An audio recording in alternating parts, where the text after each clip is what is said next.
Good morning, everyone. Welcome. My name is Menachem Creditor. It's my honor to serve as scholar in residence and rabbi for UJA Federation of New York. We bring you Torah and music, blessing, and community every weekday. We've been doing so since March 18th, 2020. Today it is August 3rd, 2026. 6 years, a bunch of months, and a bunch of days of saying good morning to sweet people from all over the world. It's good to see all of you here. Hope that you and yours are safe and well. Ronnie and Karen, Ellen and Penny, Jonathan and Natalie, good morning. Hi, Kathleen. Judy, Booker, Tove. Carl, Katie, good morning. Penny, thanks. It's broadcast 1604. Scott and John, good to see you. John, that's a new handle. Nice. Very good. Shkoyach. Jerry, nice to see you too. Camille and Haley, Jack, Booker, Tove. Moshe Tzvi, my son, is here. Nice to see you, my love. He's in Washington, D.C., doing great work with other young Jewish leaders advocating on behalf of Israel. Arlene and Linda, Amy and Patricia, Ellen, good to see all of you. Let's take a breath, friends. We're going to sing a bracha, learn some Torah. Here we go. As soon as I can get the guitar free of the holder. Here we go.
Everybody, good morning. It's good to see all of you.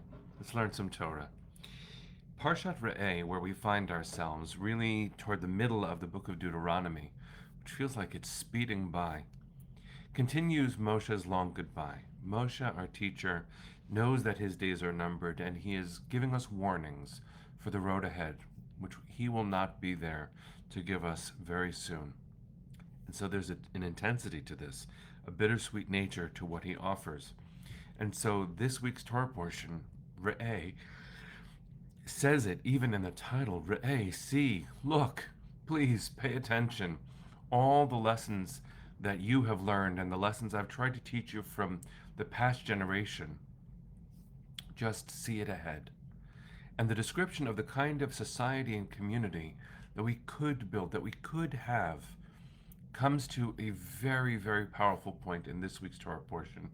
In chapter 15, verse 4 of Deuteronomy, we hear the following. In Hebrew it says, Efes ki lo yeh becha evyon, ki varech yevarechecha Adonai, ba'aretz, asher Adonai Elohecha noten lecha nachala l'rishta. And here's the translation. There shall be no needy among you, no one poor, since the Eternal your God will bless you in the land that the Eternal your God is giving you as a hereditary portion. Second verse, because the first verse just now said there will be no poor. You might ask yourself, well, there are poor. There are poor people, there are people impoverished, living with increasing food insecurity certainly here in the United States. 1 in 5 people by a recently measured statistic. And other places, including the Promised Land, which is what this is pointing to. So, what is the very next verse? Rak im shema tishma bekol Adonai Elohecha, lishmor la'asot et kol hamitzvah azot, asher nochi mitzavcha hayom. Just listen. Only if, or if only, you heed God and keep the mitzvot.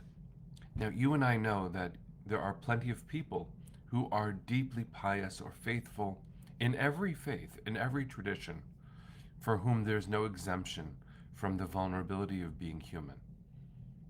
It's powerful, problematic, complicated.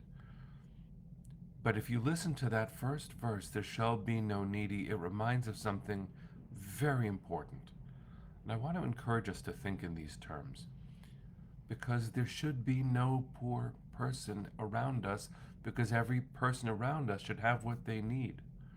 And that is upon us, building a society where there is no poverty, where everyone has enough food, everyone has a home.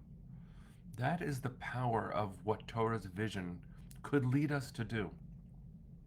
And I want to tell you about an experience I had yesterday, which brought tears to my eyes because it reminded me to see beyond the current moment.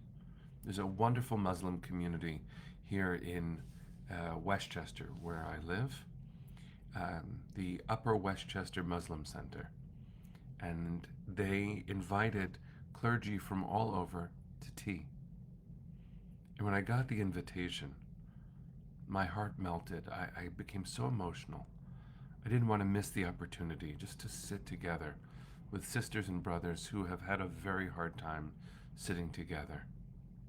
Because while we disagree fundamentally about some very big things, and there's no denying that, we stand a chance to build a better society where there are fewer people in need if we can love each other around the vast areas where we agree. So I went to this conversation with an open heart and with big hope. And it was realized, it was well met. We're not going to agree about everything. And there are pivotal things that are core to my Jewish identity that I knew we would not agree about. But that isn't why we got together. We got together to envision a society that the Torah actually reminds me we're supposed to envision, where there is no poor person. No one doesn't have what they need. There should be no poor. There should be no poor. And the facilitator for the evening was a Muslim religious leader. She serves as a palliative care chaplain. She works in hospice. Her name, Samsia, in Arabic, is similar to the Hebrew word shemesh, which means sun. And she certainly brought a lot of light. And she used a phrase that transformed my heart.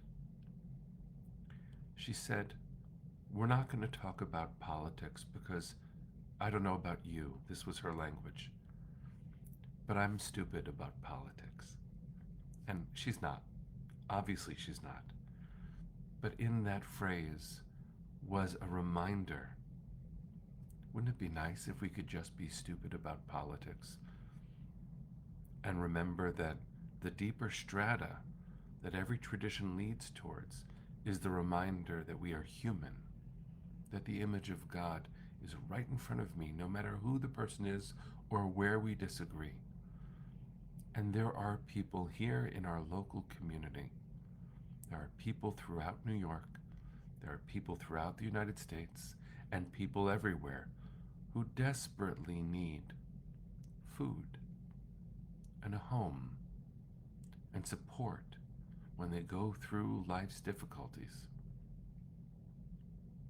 And if more of us, especially sisters and brothers of faith, can come together and be intentionally stupid about politics, just so we can find each other and love each other, and remember that the core of our traditions is that each of us, across all difference, is created in the image of God. That would be a way of hearing the two verses from Deuteronomy that I read, going into the later ones. Because it starts with, like I said, Efes ki lo yeh b'cha avyon. There should be no one in need, no one living in poverty. But verse 7, just 3 verses later, starts with Ki yihiyeh b'cha avyon. However, if there is a needy person among you, don't harden your heart. You must open your hand, Ki fatoch tiftach et yadcha lo, and lend whatever is sufficient to meet the need. I had a lovely moment yesterday across faiths where we reminded each other of our humanity. It doesn't change our political commitments. It doesn't change the big things we've been talking about. It doesn't. But it reminds us that deeper than that stuff is a shared humanity. It is so important. Not, Haley, I hear what you're saying, not to forget our politics. We don't. But when we're here together to do good, we can also put those things aside so we can do the good we're called to do. That's the society I want for my children. And I know that's the society that they want for their children. I want our children to inherit a better situation than the one we find ourselves in. And part of the way we accomplish that is feeding people, is taking care of people, is doing the great work of social services, which is the bedrock of UJA's work in the world. Thank God. Thank God for an invitation to tea. I look forward to the next one, and I look forward to inviting my sisters and brothers over for tea as well. We will be who we are in our totality, but the imam that I spent some time with yesterday, we look a lot alike, we really do. Physically, we look similar. Even my kippah looked like his head covering. We sang together, our voices sounded similar, and he sat in front of his bookshelf. And, it's the pages have Arabic on them, but they look from the outside just like my holy books. Gilded bindings. We really do look alike, especially on the inside. And in order to fulfill what the Torah is telling us is our mandate, that there should be no one in need, we're going to have to do this work together. And what a blessing it is to have the opportunity to remember that the image of God is theirs and ours, which means deep down we are one thing. We're all stardust. And our work is an envisioned holy path shared, which leads to a society where no one is hungry. Amen. Let's send our hearts to the east, friends. Let's sing. Kol hon balevav penima nefesh Yehudi homia ulefate mizrach kadima ayin letzion tzofia od lo avda tikvatenu התקווה בת שנות 2000 להיות עם חופשי בארצנו ארץ ציון וירושלים להיות עם חופשי בארצנו ארץ ציון Yerushalayim. Am Yisrael Chai. See you tomorrow.